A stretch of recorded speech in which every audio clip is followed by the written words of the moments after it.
Now, let's focus on language learning and learning how to read. Okay, taking note of the characteristics of the children among the 4 areas of development, how do they learn a language? They bring to school their own language, the child's language. How do they learn a second language? How do they learn a third language? How do they learn to read? And how are language learning and literacy development related? Anong relasyon ng language learning to learning how to read? How do the young learners acquire a language? Language, how do they learn other languages? Paano tayo natuto ng ating language? Diba? Bicolana ako, basta na lang narinig ko sa bahay, nagsasalita ng Bicol. Nung nakakasalita na ako, salita na rin akong Bicol. Nobody taught me how to speak in Bicol. Diba? Language acquisition is the natural way of knowing a language. It does not necessitate a formal study. Diba? Naririnig ko sa bahay, nagsasalita ng language na yon. Sinasalita ko rin yung language na yon. It does not necessitate a formal study. Nobody taught me na yon, ang tawag dito ay ganito. Ang tawag dito ay ganito. Narinig ko na yun ang term nila sa lamesa, ang term nila sa salog. I also use the language. So, there's no formal study. Notice children from other provinces who visit you, mga cousins, pakiramdaman yan sa first day. On the second day, they acquire the language. Yung Bicolano natututo ng Tagalog, yung taga-Maynila natututo ng Bicol, yung Ingleserong pinsan natututong mag-Bicol kasi they need to play, they need to communicate, so they acquire the language. I was a consultant in one kindergarten school before, and the parent was so adamant. Sabi niya, I spent so much so that my child will only speak English. And after 1 week in your preschool, she is already speaking Tagalog. Para bang masama? Sabi ko, Ma'am, we speak English when we teach the children. Our teachers are very articulate in the English language, pero po, walang gustong makipaglaro sa Ingleserang bata. So, para makapaglaro ang bata, para makasali, the child learned to speak the language of the playmates, di ba? And what's wrong with, ayoko nga yung English-speaking lang na bata. Pagdating sa school, ang araling panlipunan is taught in Filipino. The other subjects are taught in Filipino. So, kawawa naman yung bata. So, one parent actually stood up and said, I also had the same idea before. But now that my child is in grade 1, nag-hire pa ko ng tutor para maintindihan niya ang araling panlipunan. So, bilingual tayo. Bakit English lang ipapasalita sa bata? Okay, so, language acquisition. It's the natural way of knowing a language. Nobody has to teach a child to acquire the mother tongue or the child's language. He acquires it naturally at home and in his or her immediate environment. The playmates are a big factor. The classmates are a big factor in acquiring a language. So that we term the home language the child's first language or the child's ELLN. In fact, mas gusto ko ang pangalan na child's language kesa mother tongue. Di ba? Child's language. Yun ang dapat nating unang ituro sa bata. Take note that good models at home, good models in the environment will help a child acquire a language well. Good models. Huwag yung salitang, anong tawag sa salitang bata? Bulol. Huwag kayo ang magbulol. Speak the language naturally para ma-acquire ng bata. Kasi yung pagkabulol ng bata, dahil yun may certain na hindi na de-develop. Pero ang parents develop na ang speaking skills, dapat hindi na bulol. Okay, when a child comes to school, he or she is a proficient speaker in his home language. Kung Kapampangan, pagdating sa school, very proficient na siyang magkapampangan. Kung Hiligaynon ang salita sa bahay, very proficient ang bata magsalita ng Hiligaynon. Kaya nung ang medium of instruction lang ay Filipino at English, medyo ang bata, natitinag ng konti pagdating sa school. Bakit iba ang salita ng teacher ko? Sasabihin ng teacher, children, stand, say good morning, teacher. Anong sinasabi ng mga bata? Say good morning, teacher. Kasi hindi naman nila naiintindihan yun. Okay. So, he is or she is already proficient in the home language so that the use of mother tongue as the first language of literacy capitalizes on the strength of a beginning reader. Para walang sabit. Ito yung sinasalita niya sa bahay. Ito rin ang ginagamit ng teacher na panturo. At ito pa rin ang ginagamit ng teacher para mapabasa ang bata. Walang problema. The learner learns to read first in the language that he or she knows. Kung ano yung salita niya sa bahay, yun ang una niyang babasahin sa school. So, medyo walang problema kasi kung anong nababasa, naiintindihan ng bata. So, the process of acquiring another language in a more formal way is called language learning. Yung una, language acquisition. Walang problema doon. When they go to school and they are being prepared to read in L2, they are first exposed to the language of literacy. That's why we have what we call oral language development as one of the domains. While they are learning in the mother tongue, we are already exposing them to oral language in Filipino and oral language in English. So that when we teach them literacy in Filipino, meron na silang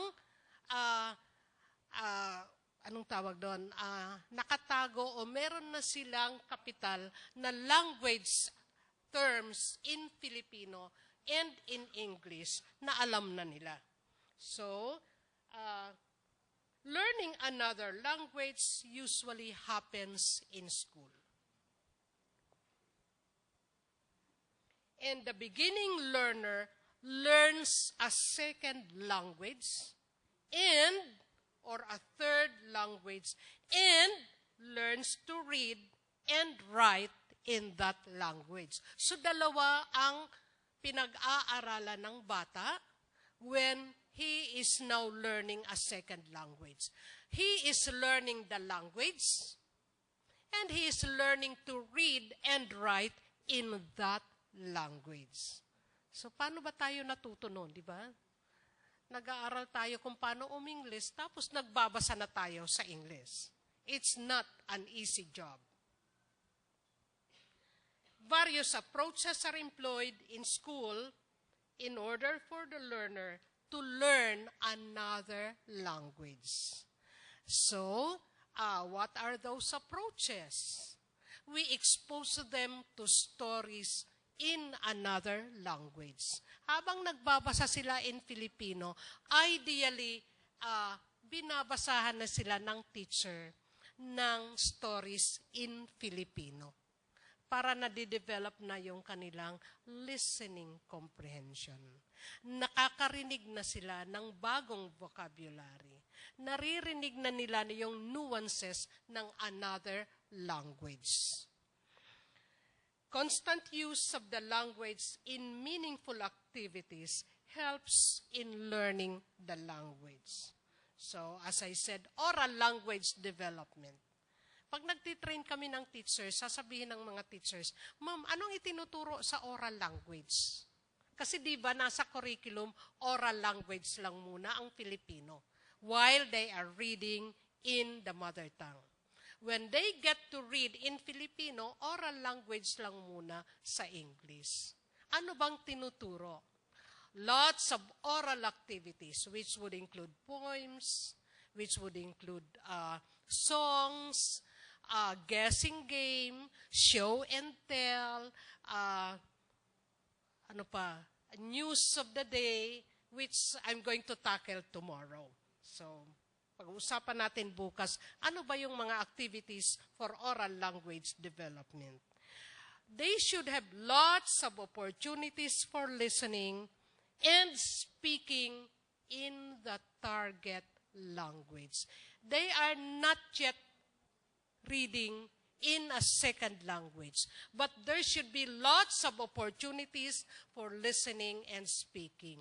By the way, it's not really developmentally correct to expose them to reading in two languages at the same time. Isang language lang muna. Pag nakakabasa na sa mother tongue, saka magbabasa sa Filipino. Pag nakakabasa na sa Filipino, saka i-introduce ang English. Kasi yung curriculum natin nun, sabay na itinuturo ang reading in Filipino and reading in English. I was always reacting to that curriculum. How do they learn to read? I will use the stages of reading development of Chol, which says that there are 3 stages in learning to read. In stage 0, which is the pre-reading stage, which is from preschool, ages 6 months to 6 years, there are skills in reading that are already developing. It's called the pre-reading stage.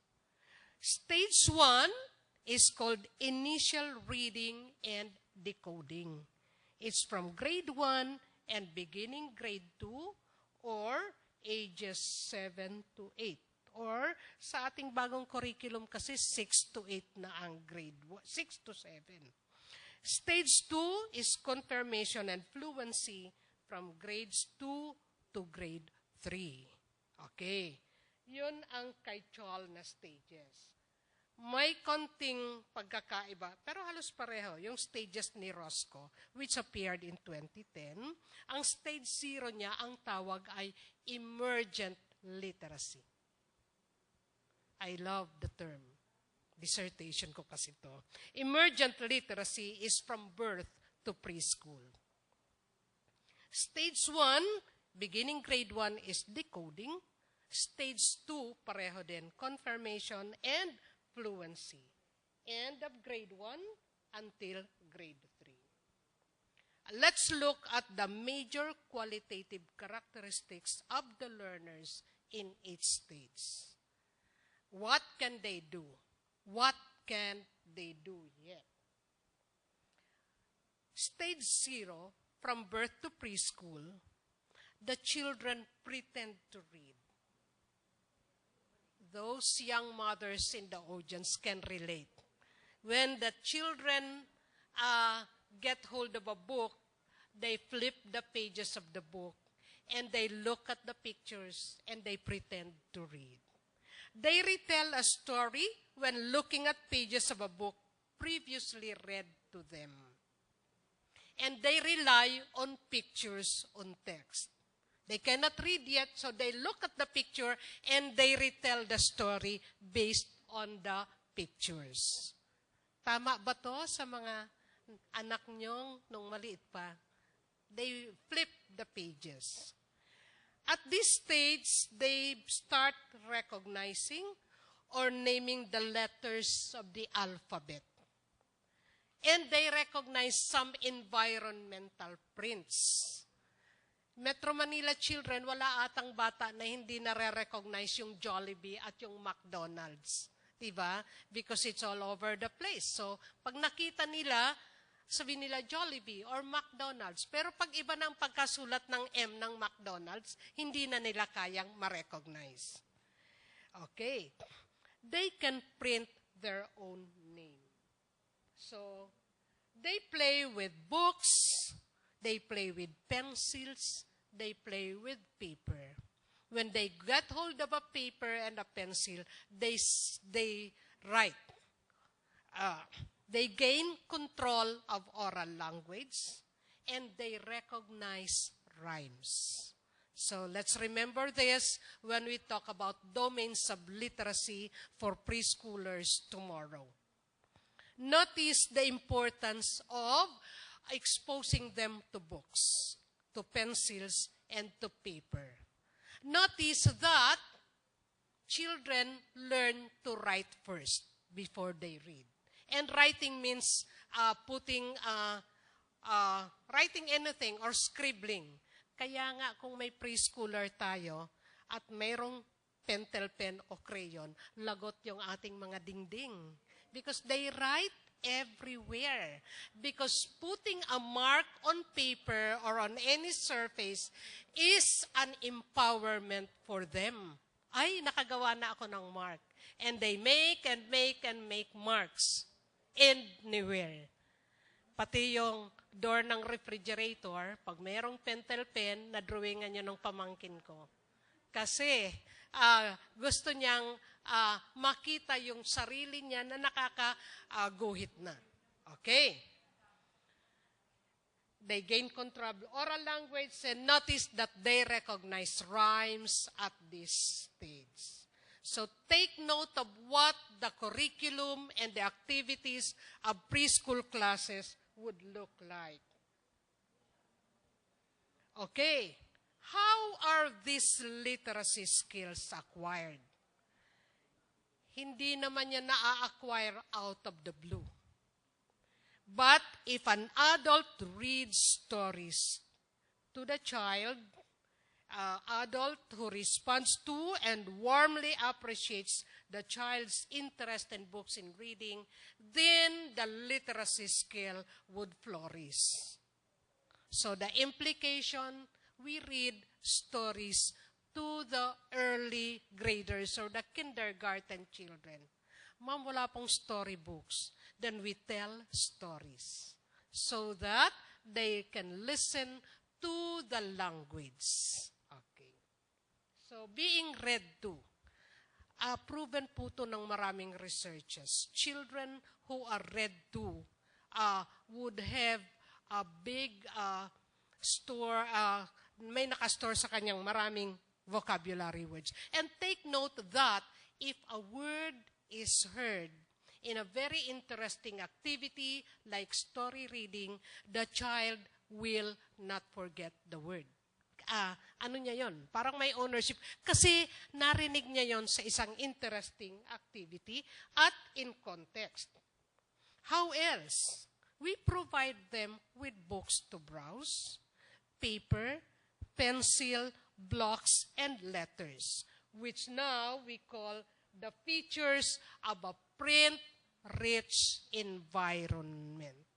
So, if the environment is print-rich, mayroong books na mabubuklat, may pencil na magagamit pagsulat, may paper, then the literacy skill will flourish.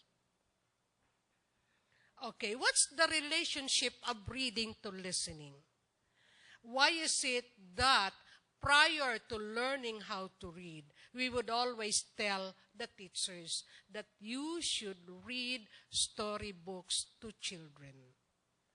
Most preschoolers can understand the picture books and stories read to them.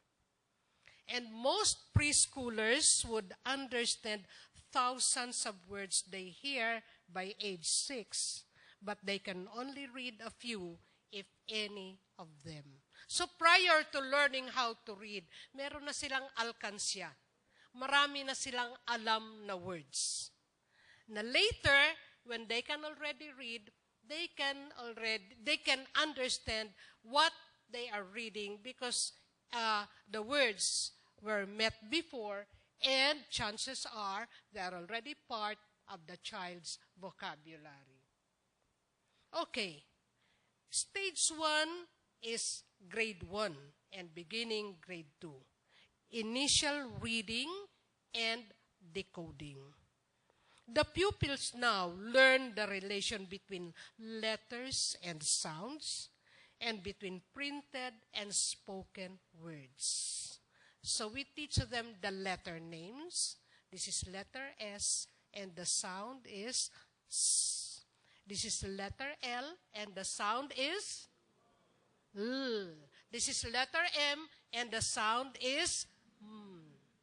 Okay, na-remind tuloy ako. Sinabi ni Yusek Ocampo kanina yung EGRA. At ang isang subtest doon ay phonological awareness. Please tell your teachers na ang sound ng letter hindi ma, me, mi, ay hindi ba, ka, da, ga. Kasi nag-validate ako ng EGRA sa some schools in Metro Manila. Sabi ko, sige nga, ano ang umpisang tunog ng puto? Pa. Ano ang umpisang tunog ng bibe? Ba.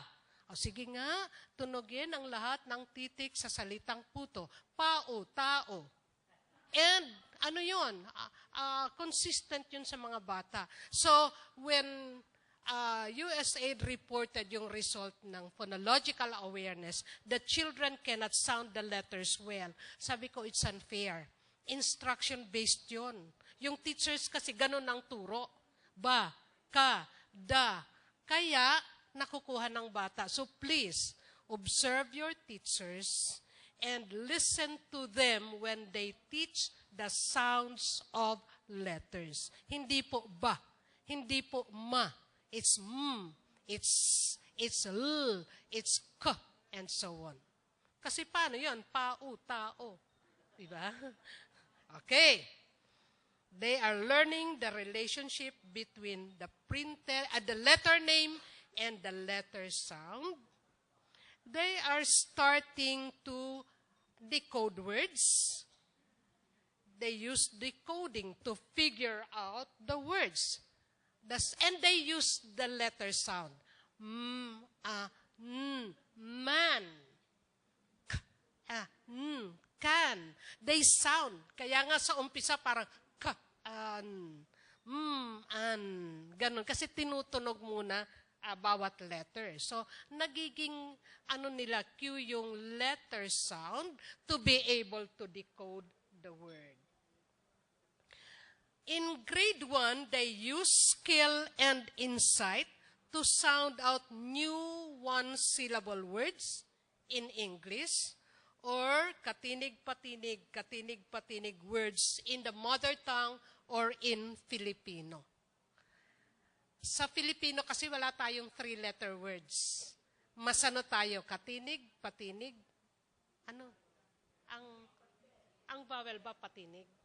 Okay. Katinig, patinig, katinig, patinig. Ganon yung natin. Gaya ng baso, sama, mama, bata, kama. So tinutunog muna nila yung consonants. Mas distinct ang consonant sounds eh. They can read simple text containing high-frequency words and phonically regular words. Yung mga words na kung anong baybay, siya ang bigas, kaya na ng bata yun nabasahin sa grade 1. And in grade 1, they are beginning to develop from listening to reading comprehension. So we'll take that up tomorrow. Listening comprehension, at the start, they just listen to the stories. They are asked questions about the story orally, and they answer orally. When they can already read, then we start asking them to answer printed questions. Sino, ano, kanino, alin. Narinig na nila yung mga tanong na yon during the listening comprehension part. So pagdating sa reading, alam na nila na pag ang tinanong ay sino, ay pangalan ng tao ang isasagot ko. Pag kailan, kung kailan ginawa ang isasagot ko.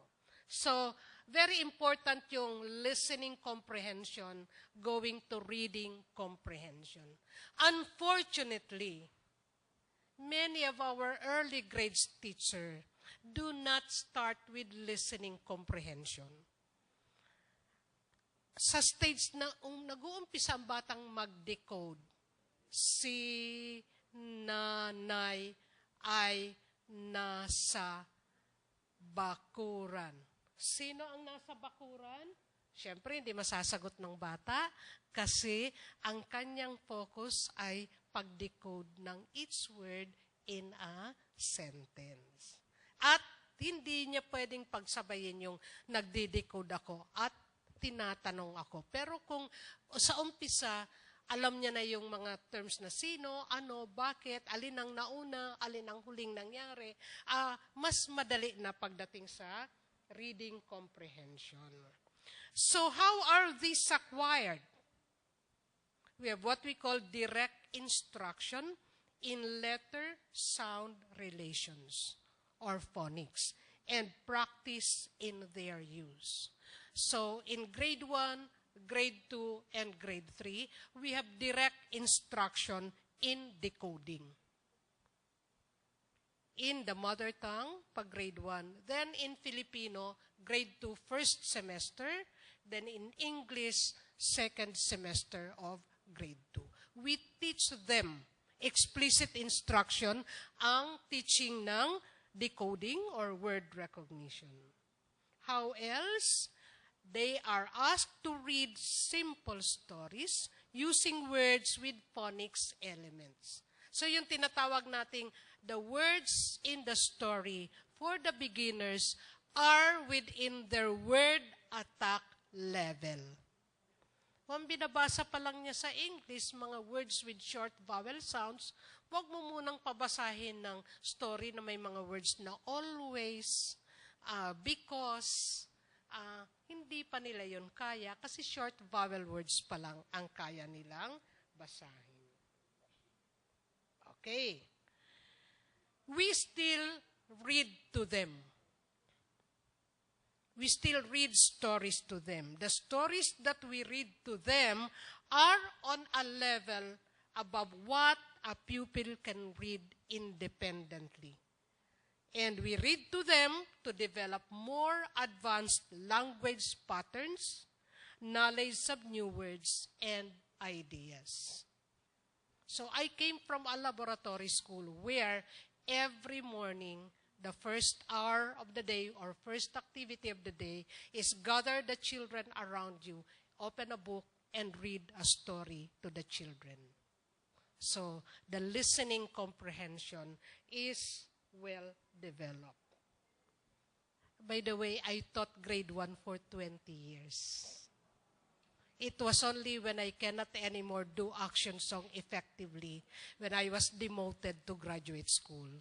Kasi hindi na daw ako effective mag-action song. Di ba? Kasi wala nang action song sa graduate school. Pero talagang I love teaching beginning reading. Okay. What's the relationship of reading to listening? The level of difficulty of language read by the child is much below the language understood when heard. So, hindi controlled yung storybooks in terms of the words that should be read. Because anyway, the teacher is the one reading. So, the level of difficulty of the words, the level of difficulty of the language is higher for the stories that will be read by the teacher. Ang level of difficulty ng binabasa ng bata, madali lang. Ben has a pet. His pet is a hen. He calls it red hen. Mga ganun lang. Short e-words lang ang kaya pa lang eh.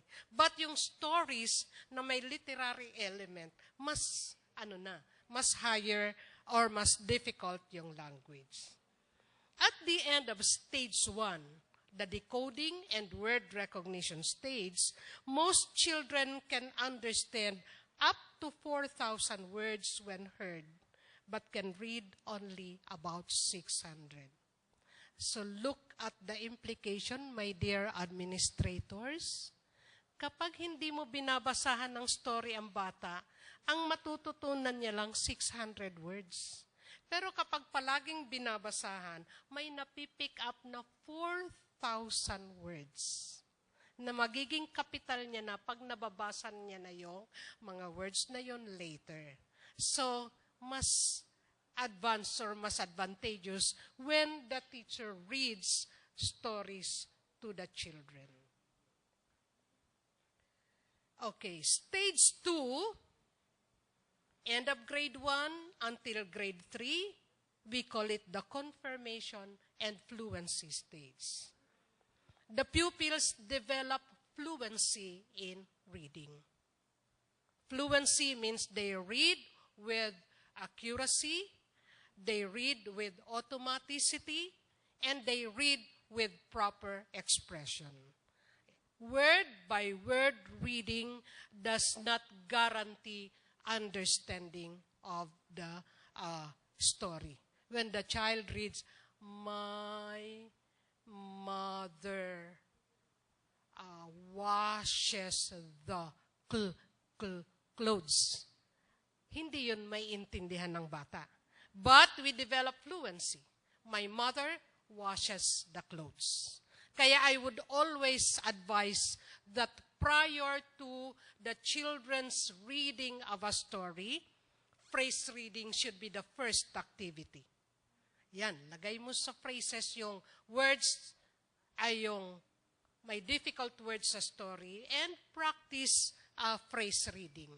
Write the phrases on a piece of Manila paper or on the blackboard and practice muna. Naglalaro ang mga bata.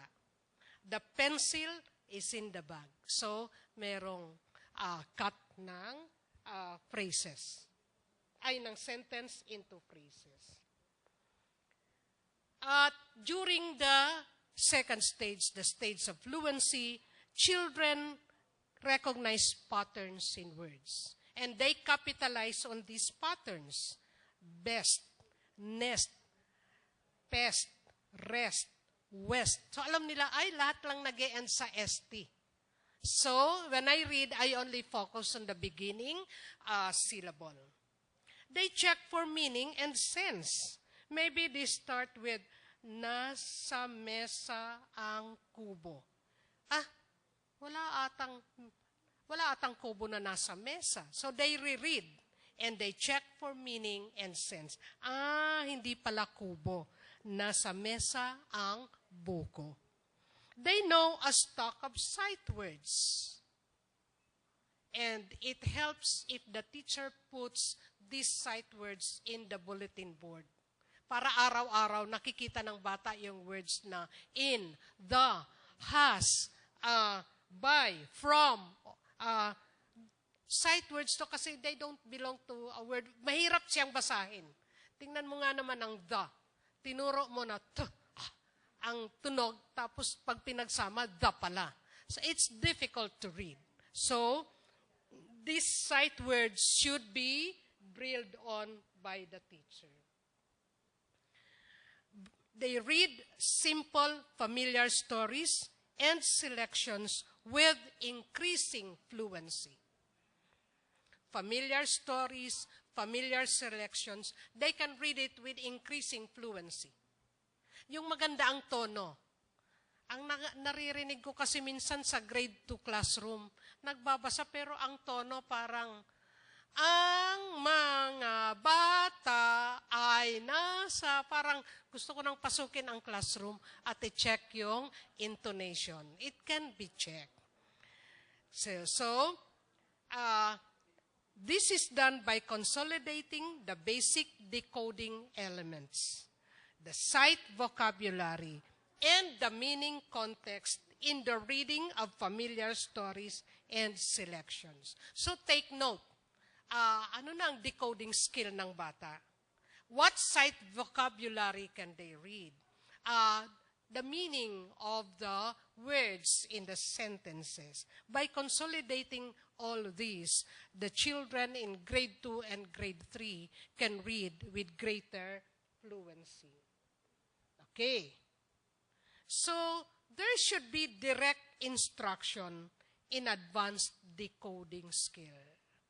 You cannot just put it to chance na, kayang basahin yung mga words na yun na may vowel digraph. We have groups of word families, and there should be direct instruction in teaching them. And direct instruction would mean introducing the words and introducing the meaning of the word. Kasi isang nakikita kong flaw sa pagtuturo ng reading sa early grades, they drill the children on reading the words, but they forget that every word that a child can read, they should also be able to understand. Yung bang pag binasa niya yung word na bake, meron diyang parang picture ng mama na nagbi-bake. Pag binasa niya ang word na tube, may nai-imagine siyang tube. If the child can only decode the words, but they cannot understand what they mean, yun ang umpisa sa upper grades na problema ng upper grade teachers. My pupils can read, but they cannot understand what they read. Tell your kindergarten to grade 3 teachers that the problem starts with them. Because they only drill the children on reading the words without explaining what each word means. Okay, these skills are also acquired through wide reading, with instruction and independently.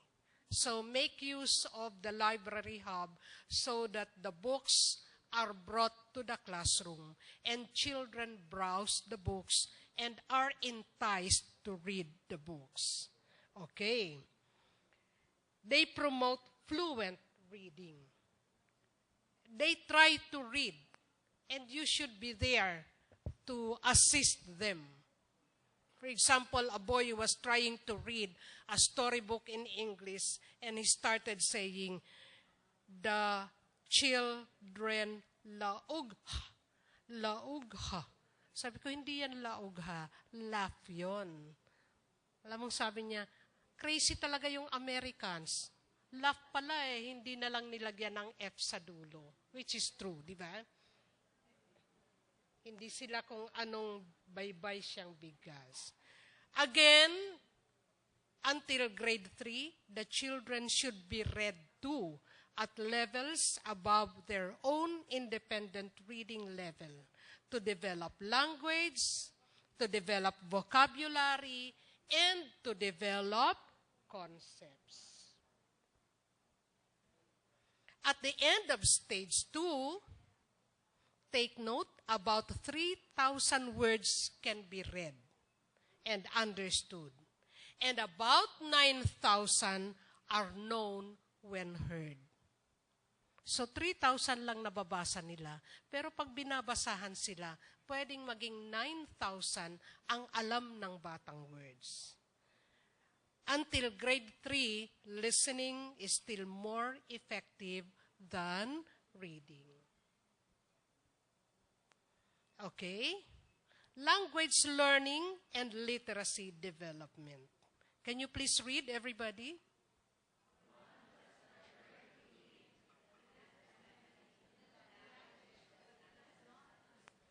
Take note. If they don't understand what they are not reading, it's not reading. Because reading means getting meaning from and giving meaning to the printed page. And some parents would say, if they will spend time reading in the mother tongue, medyo maaabala kasi grade 2 pa sila mag-aaral magbasa sa Pilipino saka sa English.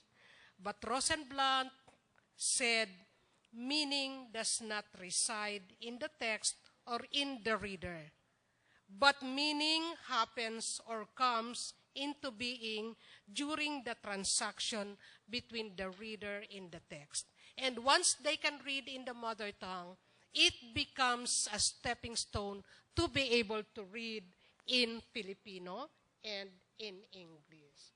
So take note of this. Wag na niyong tingnan. Tagal-tagal na to sa mga estudyante dito sa reading, wag na niyo tong tingnan. Okay. In beginning literacy, be sure that what they read is based on their experience. Para alam nila, may schema sila or may prior knowledge sa babasahin. If the oral language, the child knows the oral language of the words that he will read. And the printed symbols are the same as his oral language. So, kung ang oral language ng bata, yun din ang kanyang babasahin, does reading with understanding occur? Yes. Kasi halimbawa, this is a very familiar experience to the children. They are playing with the ball. And this is the language that they use. May bola kami ni Manoy, nagkakarawat kami. Bicol yan. And the teacher who is teaching in the mother tongue asks the children to read, may bola, sibong, saka silani. Nagkakarawat sinda. The printed symbol is something that is based on their oral language. Naiintindihan nila kasi language nila yon. So they say, ay, si Bola sa kasila, ay si Bong sa kasilani, nagkakarawat o naglalaro. Kami rin, so they can relate with the experience. And Cummins said, once students have established a literate base in one language, they should be able to transfer knowledge and skills gained in that language to reading in a second language. Basahin nga yung yellow. Prints, everybody.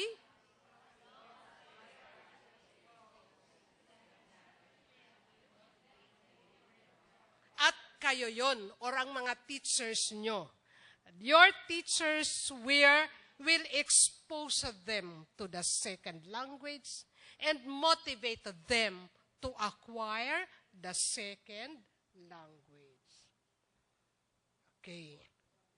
When they can read in their first language in school, there should be a smooth transition from the child's home language to learning a second language and learning using the second language as a medium. So dalawa yon. They're learning the language and they're learning using the second language as a medium. So ito na yon. Look at the yellow circle. It's very important. When they can read in the first language and you want them to read in the second language, oral language development in L2 is a must. Hindi pwedeng basta mo papabasahin sa second language without developing the oral language in L2. Okay. So we will expound on this tomorrow. So that the challenges for our teachers is developing literacy in L1, taking note of their characteristics and their milestones, and shifting to literacy development in L2 and in L3. Can this be done? Yes, definitely. With good teachers, literacy in L1, L2, and L3 can be and should be developed. Okay, I wonder if it is readable. Everybody, can you read it? So if we teach reading today, they will think tomorrow. Thank you very much.